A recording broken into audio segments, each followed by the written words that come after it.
Sí, doctor, se ve bien. No, perfecto.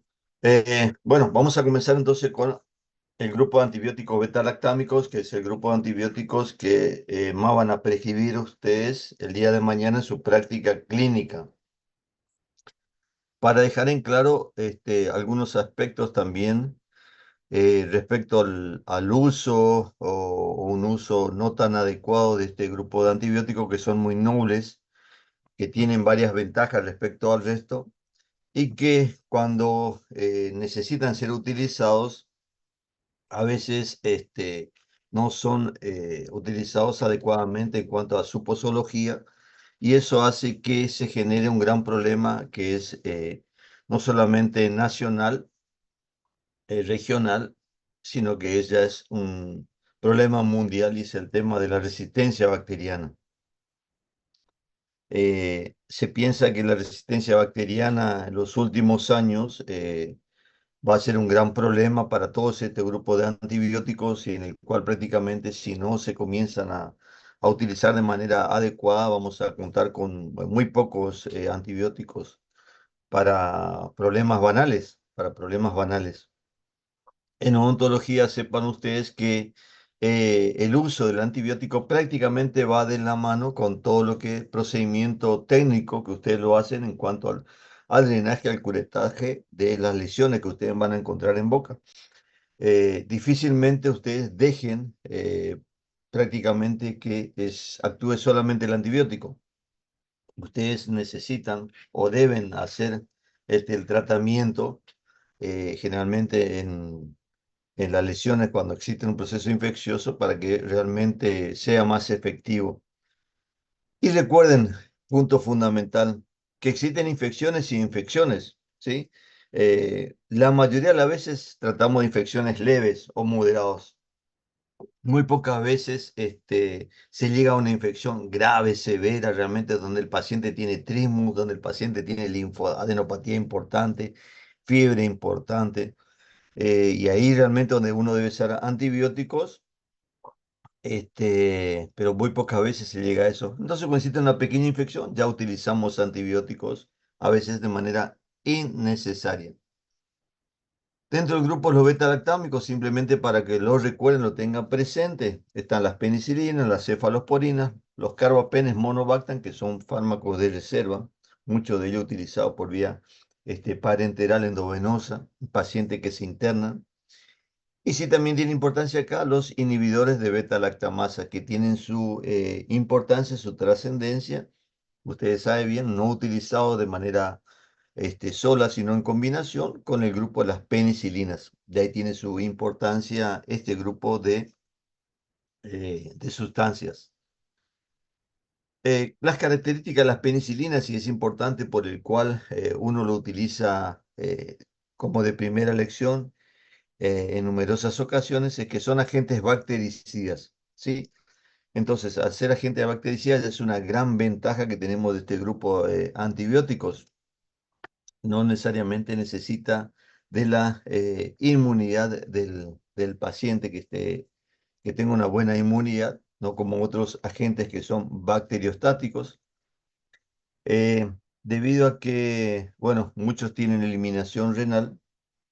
En este caso tienen muy buenas concentraciones a nivel renal, entonces al tener buena concentración a nivel renal, tienen eficacia terapéutica también a ese nivel, entonces en situaciones de infecciones renales pueden ser utilizados, sobre todo infecciones renales bajas.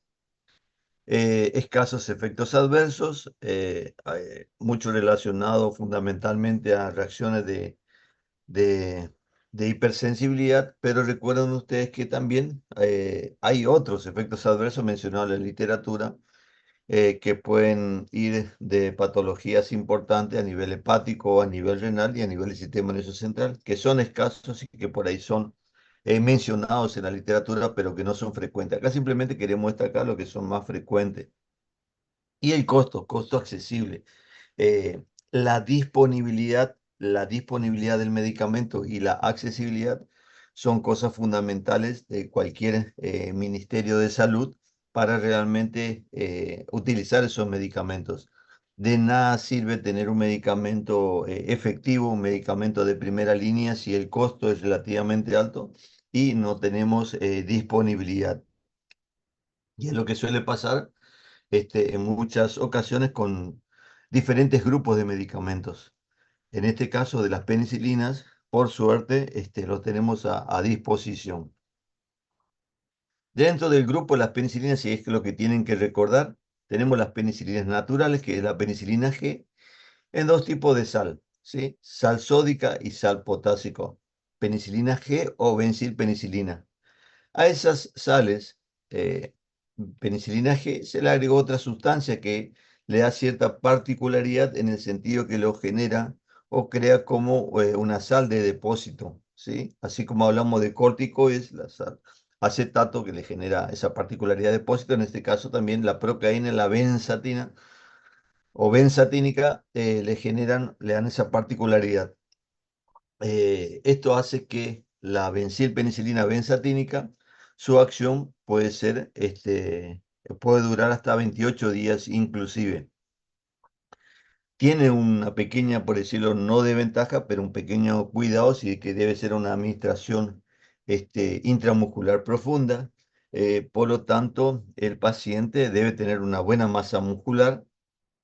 Se ha visto que en situaciones, sobre todo en chicos, con pequeña masa muscular, por ahí puede causar o puede llegar el lugar de la inyección a las zonas del paquete vasculonervioso y que puede llegar a dañar sobre todo el nervio. O sea que hay que tener mucho cuidado también a la hora de administrar, que es justamente una de las desventajas de la administración intramuscular.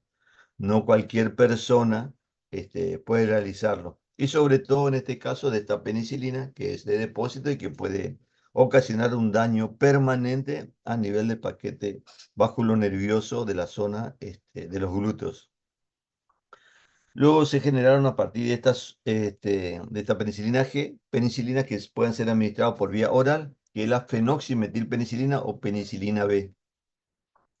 Lamentablemente la aparición de resistencia a nivel mundial, como le dije, no solamente nacional, regional, hace que prácticamente estos antibióticos, que serían los fármacos que tendríamos que prescribir en primera instancia, prácticamente están en desuso debido a la gran resistencia bacteriana.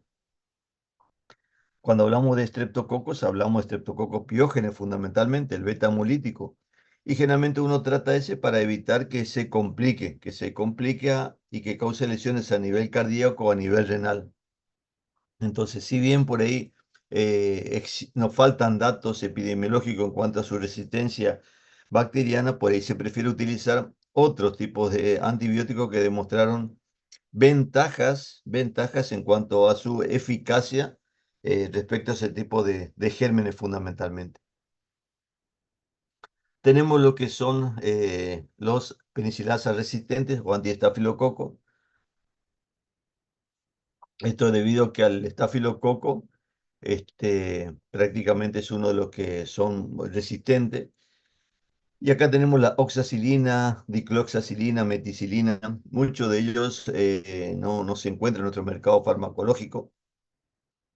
Sí, la de espectro ampliado, sí, la de espectro ampliado, donde tenemos la amoxicilina, la ampicilina, y en este caso también tenemos otra sal agregada a la ampicilina, que es la ampicilina benzatínica para ser administrado por vía intramuscular. Esa asociación.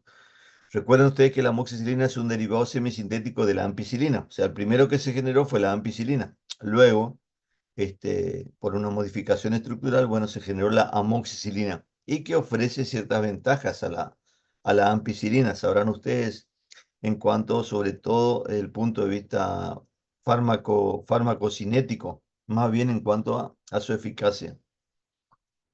Entonces se prefiere utilizar la amoxicilina a la ampicilina.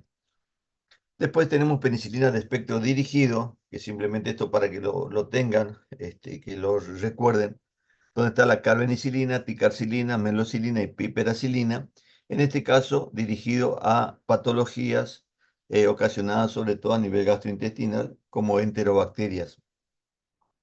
Estas, al igual que las penicilinas de espectro ampliado, tienen una particularidad que pueden ser asociados o pueden estar asociados a los inhibidores de beta-lactámicos, lo cual eso es una importante herramienta a tener en cuenta, que ya vamos a hablar de eso. Cuando hablamos de espectro, no se confundan. El que un grupo de fármacos tenga un determinado espectro no significa que se lo utilice para esos determinados gérmenes. Entonces, ¿qué es lo que uno tiene que saber? Obviamente, para quienes actúan, pero debido a este gran problema de resistencia bacteriana, ¿se lo utiliza o no se utiliza para este tipo de situaciones?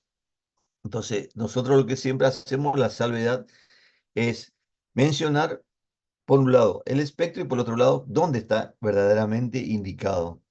Si bien entonces este grupo de antimicrobianos, las penicilinas, la penicilina G, por ejemplo, que sería el fármaco prototipo, están para gram positivos, gram negativos aerobios, cocos, y bacilos gram positivos, se ha visto que en un principio actuaban contra anaerobios, ¿sí? No productores beta-lactamasas, y muchos de ellos anaerobios, obviamente, que se encuentran en la boca, exceptuando el Bacteroides fragilis. Muchos de ellos anaerobios hoy en día presentan resistencia bacteriana. Es por eso que difícilmente uno utilice solamente este grupo de antibióticos de las penicilinas para tratar infecciones dentoalveolares o donde uno sospecha la presencia de anaerobios. Un germen o otro microorganismo importante es el Treponema pallidum, una espiroqueta, el agente etiológico de la sífilis, en el cual sigue siendo el fármaco de elección porque nos ha mostrado todavía resistencia bacteriana hacia la penicilina.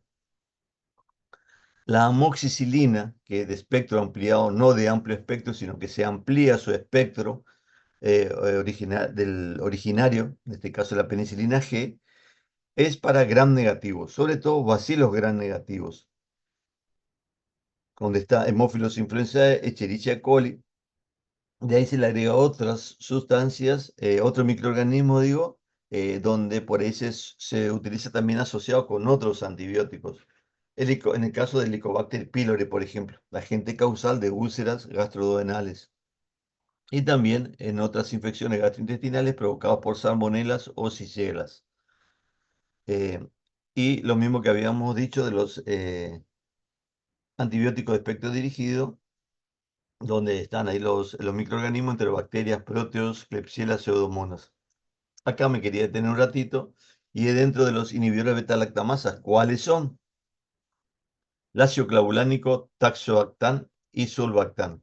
Hoy en día existen varias asociaciones, no es solamente la amoxi con clavulánico, también existen amoxi con sulbactam, por ejemplo, pero originariamente es amoxi con clavulánico. Y es lo que más se conoce y lo que más se prescribe. El tema es que, bueno, cuando existe resistencia bacteriana, obviamente el fármaco pierde su efectividad, entonces se trata de asociar a uno de estos inhibidores de beta-lactamasas. Esta combinación es bien tolerada, se pueden administrar tranquilamente. De por sí, un efecto adverso asociado a la amoxicilina es gastrointestinal y puede ser un poquito más frecuente cuando se le asocia al clavulánico. También puede ser más frecuente ese efecto gastrointestinal de diarrea, náuseas, vómitos, distensión abdominal. Pero otro efecto que se le agrega es aumento de las transaminasas hepáticas. Y es algo que hay que tenerlo presente.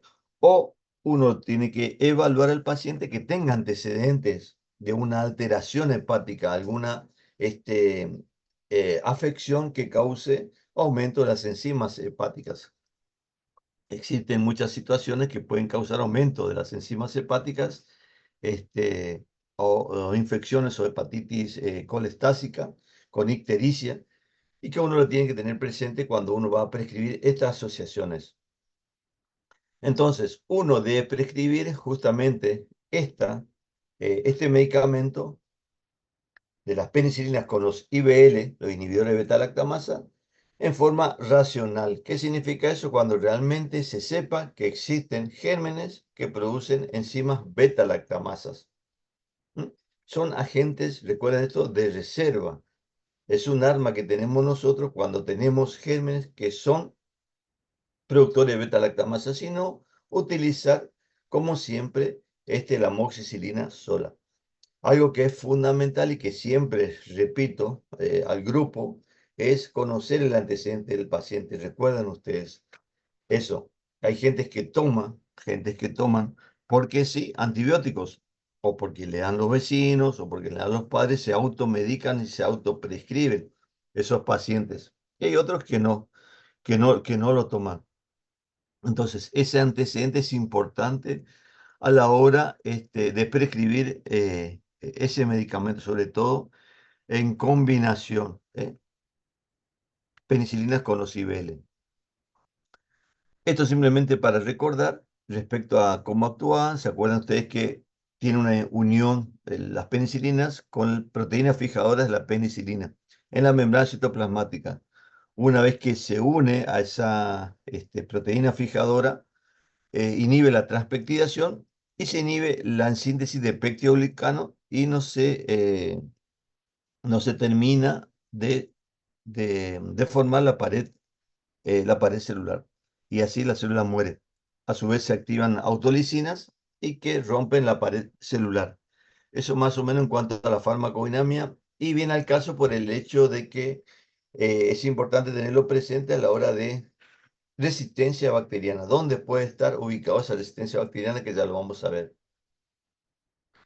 Respecto en líneas generales a la farmacocinética, existen particularidades de algunas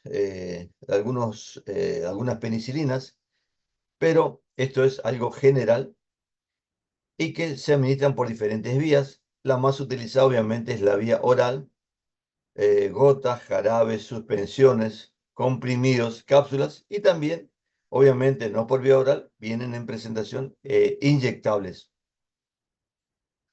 Excepto la amoxicilina, todas las penicilinas orales interaccionan con los alimentos. ¿Qué significa esto? Simplemente que cuando uno prescribe una penicilina, debes darlo alejado de los alimentos. No así se ha visto con la amoxicilina. Eso hace que sea uno de los fármacos más prescriptos dentro del grupo de las penicilinas. Si bien tiene una buena distribución en todo el organismo, sepan ustedes que en la zona de hueso cuesta más tener buena concentración. No atraviesan la barrera prácticamente hematoencefálica, salvo que existan situaciones de inflamación. Bueno, en esos casos obviamente ya se utiliza penicilina por vía endovenosa, pero bueno, es otra consideración. Y atraviesan sobre todo la barrera placentaria. No tiene efecto teratogénico, entonces son fármacos indicados o son fármacos de elección también la embarazada. Otro punto a favor que tienen este grupo de antibióticos. El metabolismo tiene un metabolismo fundamentalmente de conjugación, ¿sí? Y la mayoría se elimina a nivel hepático, renal, por filtración glomerular. Entonces, ¿qué significa esto?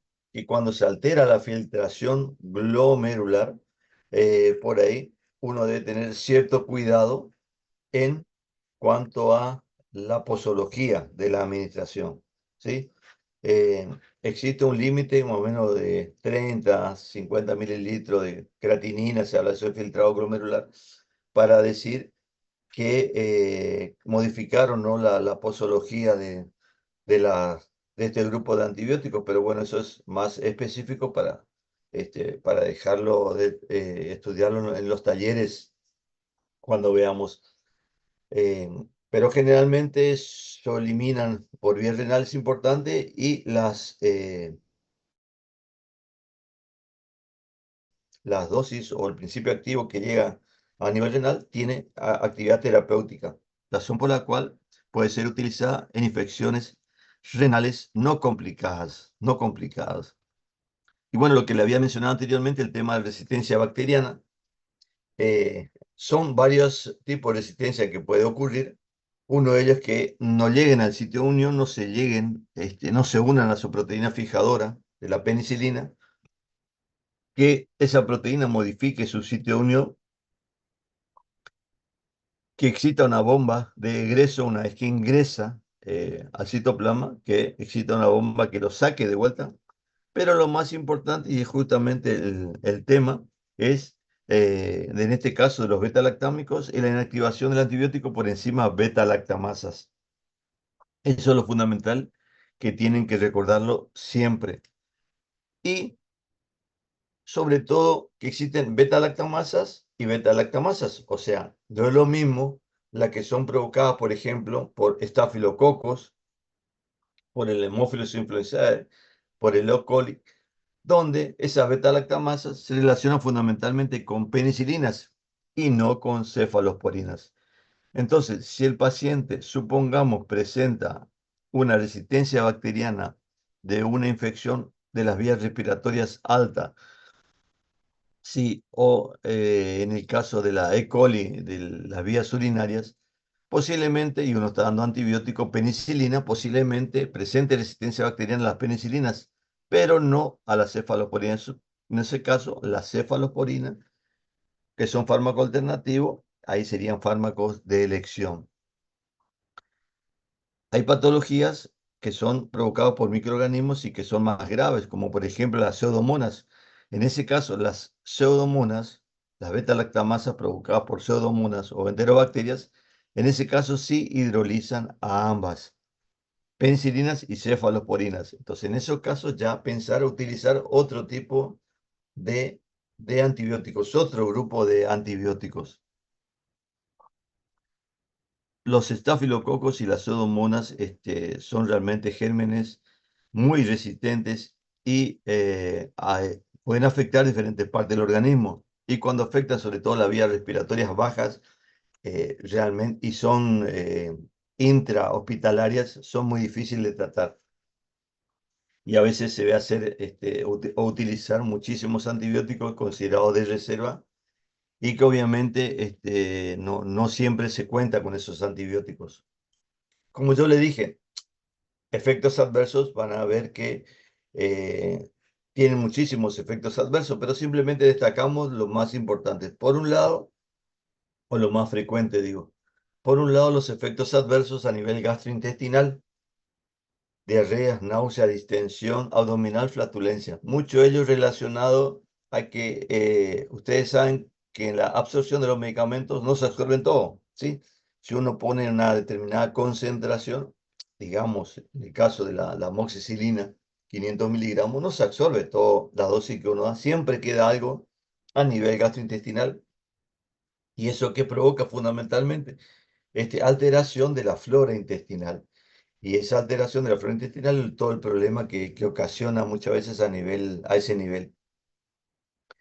Y lo otro es el estado de la hipersensibilidad. Hipersensibilidad que la frecuencia puede ir del 1 o al 10% y que puede pasar por simple urticaria, ¿sí? Picazón, máculas, hasta fiebre, dolores articulares y llegar a angioedema y anafilaxia.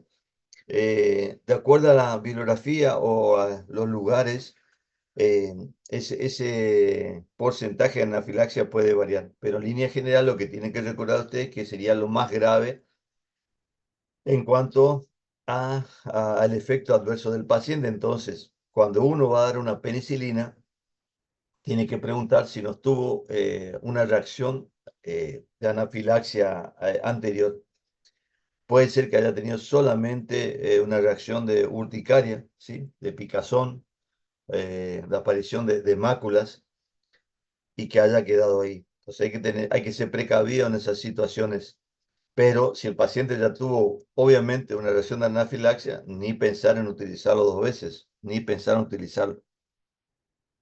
Por lo tanto, las contraindicaciones serían antecedentes de hipersensibilidad. Interacciones, bueno, lo primero, y como yo le dije anteriormente, debido a que queda cierta cantidad a nivel intestinal y que altera la flora intestinal, con los anticonceptivos orales que necesitan de la flora intestinal normal para llevar a cabo su efecto farmacológico. Probenecid, que es una sustancia que compiten con las penicilinas. No solamente se eliminan por filtración glomerular, sino también en algunos casos por secreción tubular activa. Entonces, al eliminarse por secreción tubular activa, puede competir con Probenecid, que se elimina de esa manera, por secreción tubular activa. Anteriormente, cuando existían las penicilinas naturales y que se tenían que administrar, imagínense, por vía parenteral cada 4 horas, eh, esa sustancia se administraba conjuntamente para que perdure más tiempo en plasma, que aumente su vida media plasmática. Entonces, el Provenci era una sustancia que se utilizaba justamente para aumentar la vida plasmática de las penicilinas antes de las penicilinas obviamente sintéticas y semisintéticas. Y otra sustancia, el aropurinol, que, que causa un aumento de la toxicidad y manifestaciones, sobre todo a nivel cutánea de esta sustancia. Indicaciones. Bueno, vamos a tener muchísimas indicaciones. Lo primero que puse, las indicaciones dentoalveolares, pero muchas infecciones están relacionadas con las vías respiratorias superiores e inferiores. Sífilis, como la había hecho anteriormente, infecciones de la piel, infecciones urinarias y otras infecciones con otro tipo de manejo diferente, específico, que simplemente es para mencionarlo: endocarditis, meningitis, o en caso de profilaxis en pacientes esplenectomizados, pacientes que por una determinada situación, por ejemplo un trauma, un accidente, hayan pedido el órgano, el vaso.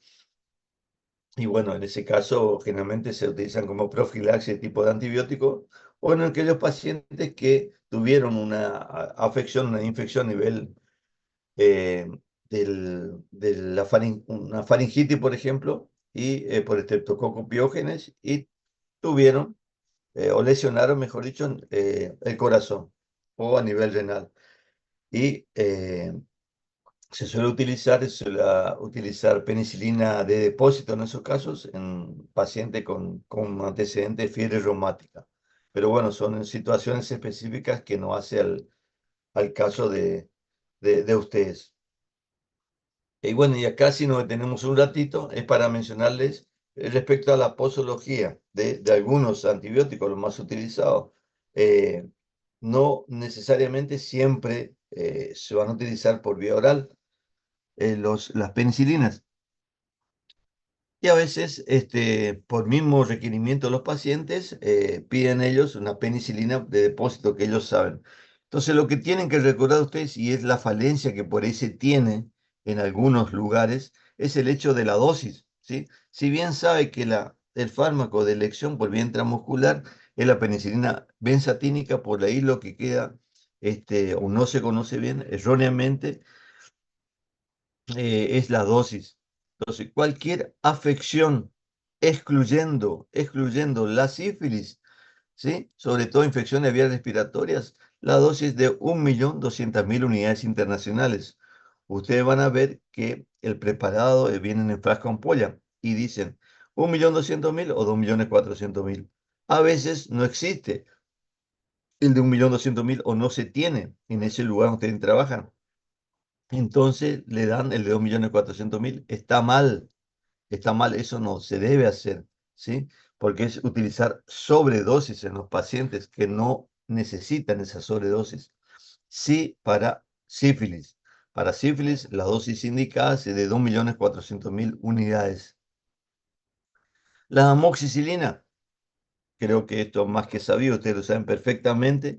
La dosis para adultos, vamos a hablar siempre a dosis para adultos, es de 500 miligramos cada 8 horas. Y en algunas infecciones severas se puede duplicar la dosis. Se puede duplicar la dosis, ¿sí? También tenemos en nuestro mercado farmacológico, aparte de los 500 miligramos, tenemos de 875 que quedó o se presentó en base a la combinación que existe con el clavulánico y de 1 gramo. Eh, La dosis diaria general de la amoxicilina no debe pasar los 1.500 miligramos, pero bueno, si damos, por ejemplo, dos comprimidos 875 sería 1.700 miligramos. Y si damos 1 gramo cada 8 horas sería 3 gramos, que sería dosis máxima, pero en situaciones extremas. Difícilmente ustedes lo utilicen en odontología. Lo que sí, acá está la problemática y es lo que lleva a confusión y por ahí los mismos profesionales, debido a la escasa información que se tiene, utilizan dosis más elevadas. Entonces, en primera instancia, la asociación de amoxicilina más el ácido clavulánico Libele, la dosis inicial en la que salió al mercado era de 250 a 125 miligramos. Pero ¿qué pasa? En nuestro mercado no lo tienen. No lo tienen porque, como dijimos muchas veces, en Argentina, si es barato, prácticamente o se regala o no se dispensa. Entonces, no existe fórmula comercial. SFC significa sin fórmula comercial. En la Argentina estamos hablando de otro lado. Siempre vean y siempre analicen cuando le pedimos nosotros en Argentina, ¿sí? No en Brasil, no en Chile, no en Uruguay, en Argentina. Y acá tenemos dos presentaciones, ¿sí? De 500 y 125 miligramos, que sería lo indicado, sería eso lo que hay que dar, pero debido a la gran propaganda, a la gran publicidad, a la gran promoción que existe, lo que por ahí prescriben son todos son 875 y 125. Encima le agregan a esa publicidad cada doce horas. Bien, una cosa es un medicamento que de por sí se dé de una posología que no existe ni un estudio que demuestren que realmente dura por tanto tiempo en plasma, la amoxicilina.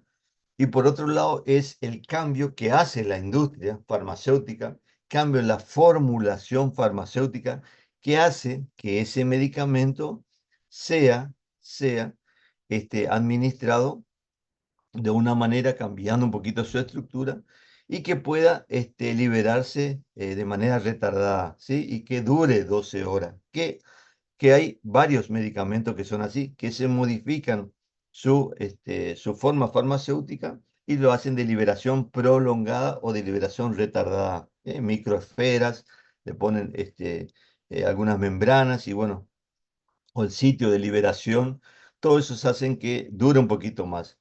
Pero originariamente cuando salió al mercado, 875 más 125 era común y corriente, pero como era una dosis más alta, daban cada 12 horas, lo cual estaba mal. Hoy en día, las industrias farmacéuticas están generando medicamentos que tienen duración retardada, ¿sí? O formulación retardada. Y en esos casos sí se podría dar cada 12 horas. Pero, volviendo al caso, lo que tendríamos que prescribir siempre es amoxicilina 500, que es la dosis habitual que utilizamos. 500 barra 125 en esa sesión es más que suficiente. Y fíjense esto simplemente para traerle a colación de estudios, que como muchas veces hablamos que se hacen estudios en lugares y se utilizan determinada población que realmente no tienen tanto o no se puede extrapolar tanto a la población general, que la población que investigaron, que estudiaron, es muy pequeña. Entonces no podemos traspolar una investigación que se hizo en 500 pacientes a millones de pacientes que lo van a tomar el día de mañana. Y de ahí sale toda la confusión de cómo debe darse. Fíjense, en este caso, del 97, con 557 pacientes, infección del tracto respiratorio inferior aparte. Siempre tienen que mirar dónde se hizo, si era todo tipo de infecciones, si era simplemente específicamente este tipo. Tienen que evaluar también qué tipo de pacientes eran, todo para ver, para si se puede extrapolar a su situación clínica. Fíjense, en este caso los pacientes recibieron dos grupos de pacientes, amoxicilina clavulánico cada 12 horas, de 875 y 125, o amoxicilina, que sería lo indicado, lo ideal, 500, 125 cada 8 horas durante 7 a 15 días. El éxito fue similar, en ese año se decía que el éxito fue similar en ambos grupos, 93 horas en el grupo de 12 horas y 94% en el grupo de 8 horas. Los eventos adversos también fueron similares en ambos grupos. Y acá, fíjense lo que son las cosas, se mencionó una menor incidencia de diarrea moderada, ¿sí? En el grupo de 12 horas, como dando una pauta de una cierta ventaja que ofrece esa administración cada 12 horas, ¿sí? Pero ustedes siempre tienen que evaluar no solamente su seguridad, sino también la eficacia. Entonces, ¿la eficacia es la misma o no es la misma la eficacia? Y ese efecto adverso, ¿por qué se produjo en menor intensidad? ¿Y de cuánto fue? ¿Es realmente estadísticamente significativo o no?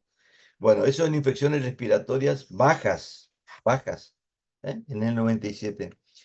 Y después otro ensayo que encontré al poco tiempo, en este caso se hizo para sinusitis maxilar bacteriana, sinusitis bacteriana aguda. Se utilizaron los mismos, amoxi 875, maclabulánico 125 cada 12 horas, con lo mismo, pero de 500 miligramos más 125 cada 8 horas. Los resultados mostraron que el éxito clínico del tratamiento fueron similar en ambos grupos, 93-88% en el grupo de 8 horas. Entonces, en este caso, ellos sugieren, los autores sugieren que la administración cada 12 horas es tan eficaz y segura que la administración cada 8 horas. Es tan eficaz y segura que la administración cada 8 horas. Entonces, no te dice que sea mejor, es lo mismo. Entonces, ¿para qué le vamos a dar una dosis máxima superior al paciente si realmente es similar a lo que tenemos? ¿Sí? No sé si se entiende lo que les quiero decir. Entonces, todo eso tienen que analizar cuando se presentan trabajos, ensayos clínicos de estos medicamentos que después dicen, bueno, esto es lo que se utiliza, pero ¿dónde me mostraste vos que es más eficaz, que es más seguro? Darle esto. ¿Existe una diferencia sustancial o simplemente no hay nada, prácticamente diferencia sustancial? Conclusiones. Las penicilinas son agentes muy utilizados y de primera elección. Numerosas infecciones, como lo hemos visto, presentan escasos adversos de costo relativamente bajo. Y hacer un uso racional y científico no solo implica tener conocimiento de la patología a tratar, sino también del antibiótico. Hay que conocer también el antibiótico a utilizar. Y es a veces lo que olvidamos. Sabemos o hacemos bien el diagnóstico, pero no olvidamos del antibiótico, las características del antibiótico. Y lo otro simplemente para recordarle, para que no quede fuera del contexto, la cefalosporina, que son también bactericidas, efectos adversos un poquito más importantes y un costo más elevado. La resistencia prácticamente es lo mismo que la anterior, y lo más importante son la inactivación por enzimas antibióticos, enzimas beta-lactamasas. Clasificación, se clasifican en generaciones, se aparecieron en la década del 60, 70, 80, 90, ahora en el 2000 también. Entonces está de primera generación, de segunda generación, de tercera generación y cuarta generación y quinta generación ahora. Vemos que lo que tenemos que recordar es que tenemos las dos vías de administración, vía oral y vía parenteral. Y por ahí varía la posología de los medicamentos y varía el intervalo que se da. Lo que tienen que recordar es que a medida que van apareciendo las generaciones que salen, se hacen más efectivos contra gérmenes gram negativos, que es la gran problemática, gérmenes gram negativos y en algunos casos para anaerobios. Y lo de última generación, obviamente, para pacientes que presentan enzimas beta-lactamasas. Acá tenemos algunos nombres, después esto va a quedar, así que lo van a repasar. No hace falta que lo diga todo, pero hasta la cefalexina como prototipo. La cefazolina, cefalotina también es importante que lo recuerden. Cefuroxima de tercera generación. Tenemos, por ejemplo, cefotaxima, ceftriaxona, ceftazidima. De cuarta generación, cefpirome, cefepime. Y de quinta generación, por vía endovenosa, la ceftarolina. Estos son antibióticos de reserva, repito de vuelta, antibióticos de reserva, no se utiliza de manera así indiscriminada como a veces se hace. Eh, Infecciones pulmonares, sobre todo infecciones bajas. Dentro de su espectro, similar la de primera generación al de la amoxicilina, Streptococcus pyogenes, que es el beta hemolítico, el grupo A, que causa afección a vías respiratorias altas, Staphylococcus aureus y otros gram positivos, E. coli, Proteus, Klebsiella y anaerobios de la cavidad bucal, más se activa que primera la de segunda generación con el E. coli, que es un gran negativo. Otros gran negativos, Haemophilus influenzae, Moraxella catarrhalis, que son todos gérmenes de las vías respiratorias altas, sinusitis, otitis, aparte del Streptococcus pyogenes. Eh, la cefoxitina tiene una actividad contra Bacteroides fragilis, que también es anaerobios y otros bacteroides. La de cuarta generación son similares, pero se le agrega acá que son un poquito más resistentes a beta-lactamasas. Aún así, siempre es bueno de hacer un bacteriológico para ver ese grado de resistencia a la beta-lactamasas. Y lo importante, como le dije y le reitero, no tienen prácticamente indicación en APS, en atención primaria de la salud. Respecto en líneas generales a cómo se deben administrar, por vía oral, vía intramuscular, puede ser dependiendo del antibiótico cada 6, cada 8 o cada 12 horas. La segunda generación, también por vía oral, vía parenteral, tiene una eliminación renal importante, por lo tanto se utilizan en infecciones también urinarias. Tercera generación, lo mismo. Y en este caso, algo particular es que un fármaco de este grupo de tercera generación, que es la ceftriaxona, tiene una eliminación importante por bilis, y que en determinadas circunstancias se puede como concentrar o acumular en esa zona y dando una lesión que remeda a una litiasis biliar. Es por eso que por ahí cuando uno hace una imagen ecográfica puede dar una especie de imagen pseudolitiásica causada por este antibiótico y que hay que tenerlo presente, la ceftriaxona. Se puede dar un intervalo de cada 12 o 24 horas. Rara vez son de primera elección, como dijimos, las penicilinas son la de primera elección. Infecciones urinarias, estafilococos, celulitis o absceso de tejido blando, no en infecciones graves. La cefazolina se da generalmente elección para profilaxis quirúrgica, pero en este caso, profilaxis quirúrgica, patologías cardíacas, es importante. La cefazolina en este caso, más activa, como le dije, en patologías como sinusitis, otitis o infección urinaria baja. La cefoxitina para anaerobios como Bacteroides fragilis, que ya lo había dicho anteriormente, estaba ya en otra diapo. La tercera generación, aparte de los gran negativos, para anaerobios, ¿sí? Y algo más que le agregamos acá, la ceftriaxona, ¿sí? Para una ETS. Entonces, la ceftriaxona puede ser utilizada en este caso con una sola dosis, es más que suficiente. Antes para la ETS de elección era la penicilina, pero debido al- a la aparición de resistencia bacteriana, hoy en día más se prefiere la ceftriaxona, ¿eh? Eh, con una sola dosis aplicada por vía intramuscular es más que suficiente. Y bueno, y para ir terminando, recordemos, como yo le dije en principio, la gran diferencia de esto, que bueno, que no es que mejora su actividad a las penicilinas y que por el contrario tiene mayores efectos indeseables. No olvidemos la nivel gastrointestinal, se le agrega la nefrotoxicidad, lo cual se hace más importante o aparece con más relevancia cuando se asocia con otros fármacos que son nefrotóxicos. Un fármaco que es nefrotóxico, potencialmente nefrotóxico, recuerden ustedes, en interacciones son el grupo de los AINES, recuerden eso ustedes.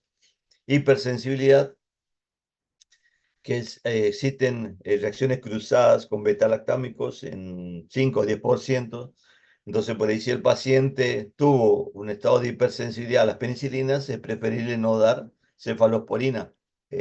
salvo que uno lo estudie bien y vea si realmente hay hipersensibilidad cruzada con esa cefalosporina que puede llegar a ser utilizado. La enfermedad del suero, que es una reacción de hipersensibilidad donde se forman inmunocomplejos, esa sustancia que se administra ingresa como un alergeno, eh, activa el sistema antígeno-anticuerpo, bueno, y esos complejos se depositan en diferentes lugares, en piel, riñones, vasos, articulaciones, dando procesos inflamatorios bastante importantes. Y que también deben recordar que esta situación, la enfermedad del suero, puede aparecer no inmediatamente después de la administración del fármaco, sino que puede pasar una semana inclusive y recién después manifestarse, pero hay que tenerlo presente. Y la pseudolitiasis biliar, como yo le dije, de la ceftriaxona, que también es otro efecto de la cefalosporina. Aparte de lo que yo le mencioné de los AINES, otros fármacos que también son potencialmente nefrotóxicos, los aminoglucósidos, la furosemida, interacciones con, aparte de los anticonceptivos orales, como la mayoría de los antibióticos, también con la warfarina. Entonces, por último, y para ir terminando, ¿qué hacen en odontología? Entonces tenemos diferentes situaciones, abscesos dentales, periapicales, periodontitis severas, infecciones postoperatorias, celulitis facial, la angina de Lewy, y no todos se manejan de la misma manera, y no todos tienen diferentes situaciones de severidad. Eso tienen que recordar siempre, la severidad del cuadro. No es lo mismo una simple este, afección de la zona donde no existen manifestaciones sistémicas o que, o que existan manifestaciones importantes como fiebre alta, adenopatía importante, trismus, sí, un estado de mialgia, de artralgia importante, donde uno dice, bueno, realmente es una infección bastante importante, bastante severa. Entonces, eso es importante en cuanto a la elección del fármaco y a la dosis que vamos a utilizar. Pero recuerden ustedes que una adecuada higiene oral disminuye las infecciones odontogénicas, especialmente la enfermedad periodontal. El tratamiento de infecciones odontogénicas tiene como finalidad evitar la extensión local, reducir el inóculo bacteriano y prevenir las complicaciones. Entonces, fundamental el tratamiento que se haga en esa zona. La mayoría de las patologías dentales pueden tratarse con éxito eliminando la infección mediante exodoncia, endodoncia, incisión y drenaje de un acceso, tratamiento periodontal y observación sin necesidad de antibióticos. Antibióticos. Siempre hay que evaluar la severidad, como le dije, la gravedad del fármaco. Y una buena conducta, que también es importante, siempre las conductas preventivas, no fumar y una buena higiene bucal, son la base, obviamente, de la prevención de la patología dental.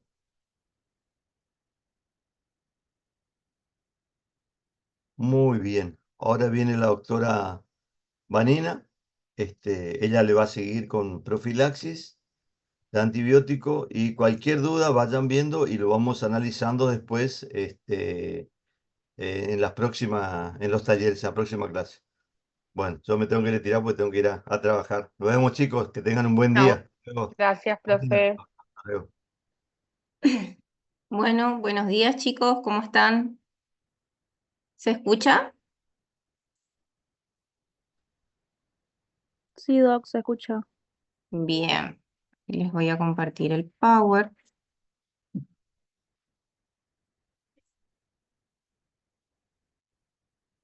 Bien, vamos a retomar un poquito el tema que le estuvo dando el doc con respecto a lo que es antibióticos.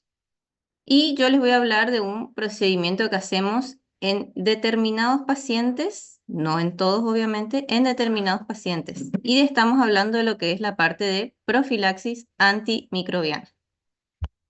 ¿Qué es la profilaxis? La profilaxis antimicrobiana es el empleo de antibióticos en la etapa preoperatoria.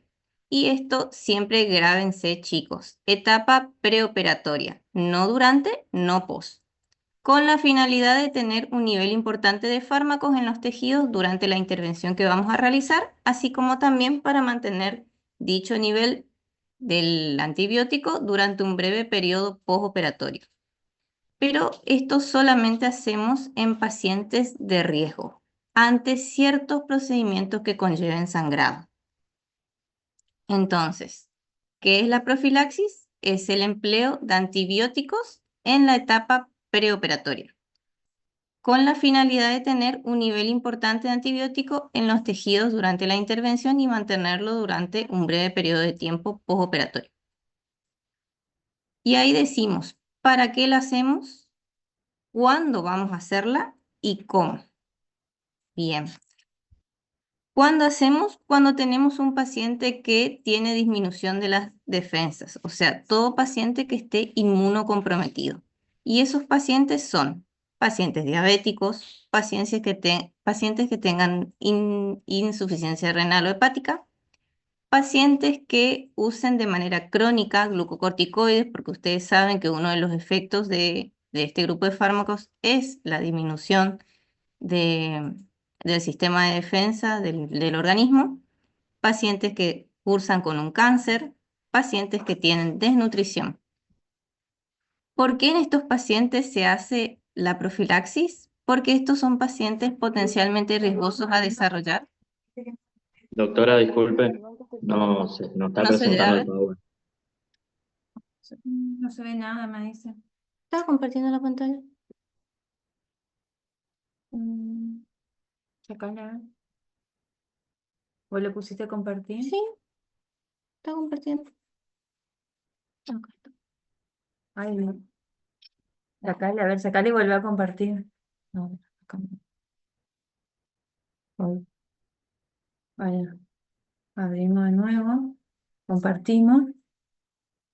¿Este es? No, ¿dónde está esto? Son Acá está. 80.000 cosas. Acá, No, pero acá tiene que acá aparecer. está, acá está. Ahí Ahí está. No, puso otra cosa, ¿viste? Vamos a ver. Problemas técnicos, chicos, ya Dejar solucionamos. de compartir. Este.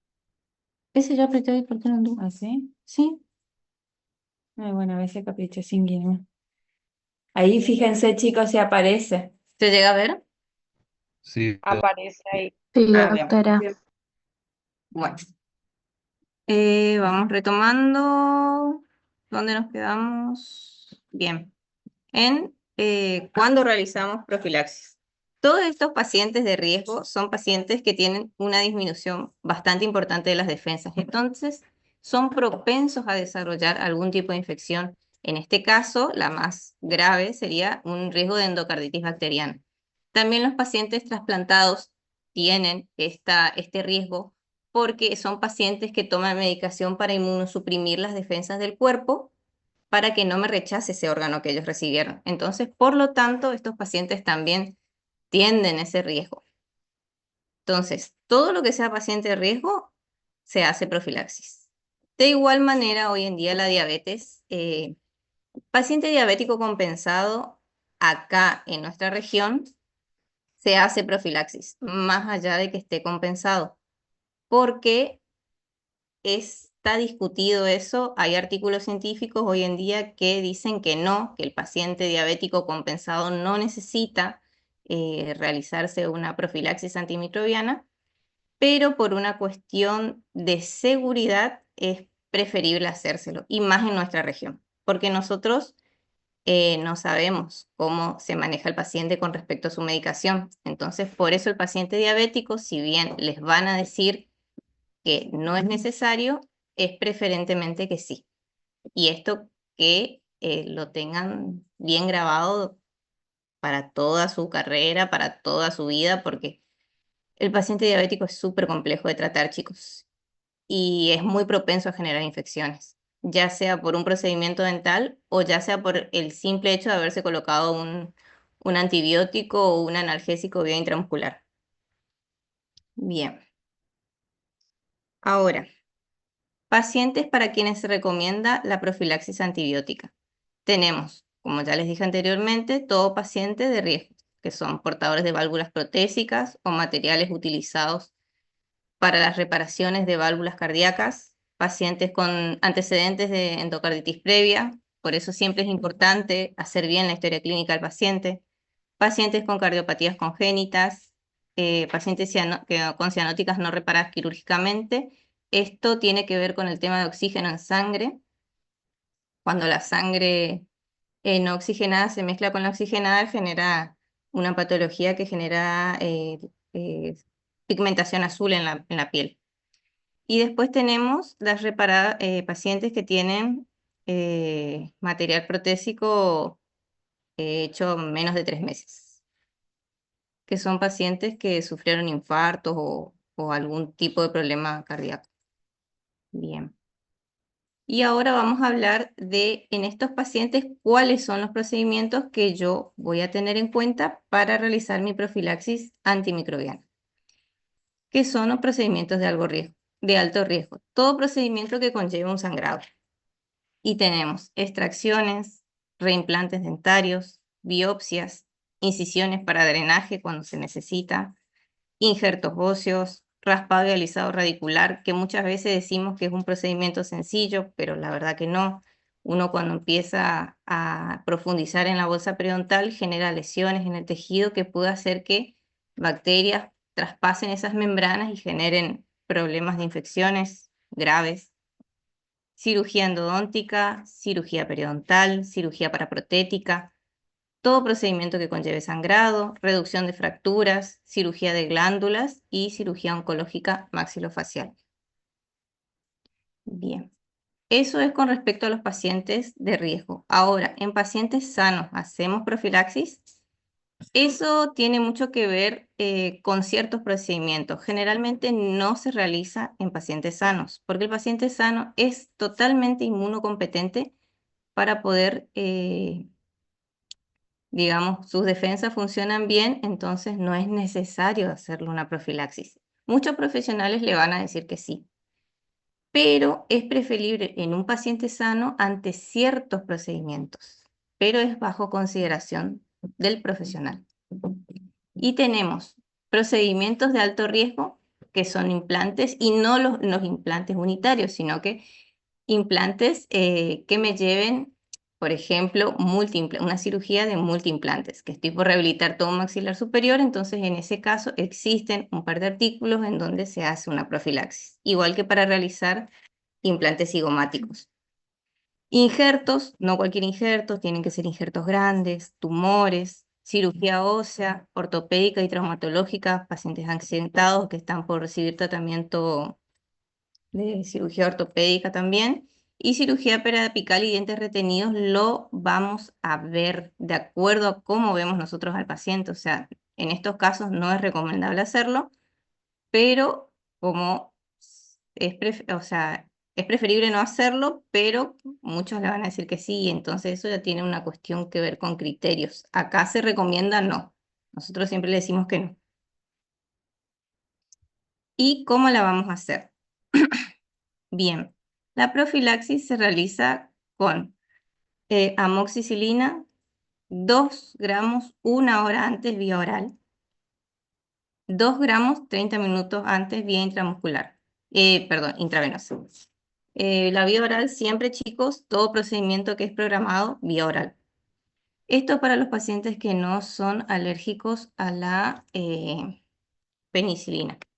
Ahora, si yo tengo un paciente que tiene antecedentes de ser alérgico a la penicilina, le voy a dar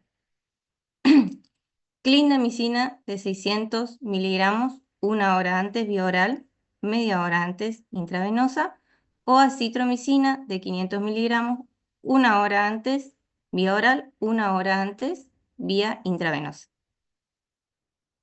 Esto siempre se pregunta, chicos, así que esto siempre anótenlo y recuérdenlo siempre. ¿Y por qué es importante? Porque hoy en día hacerlo a conciencia es muy importante porque hoy en día tenemos muchos casos de bacterias multiresistentes. O sea, hay una alerta mundial con respecto a lo que es que no hay antibióticos, las bacterias vienen multiresistentes y cada vez hay menos antibióticos que generen efecto. Entonces, muchos pacientes terminan muriéndose o generando cuadros graves justamente por este tipo de problemas. Así que bueno. Y bueno, el uso excesivo de antibióticos es un riesgo para todos. Bien, ¿alguna pregunta, chicos? Ahí tienen la bibliografía.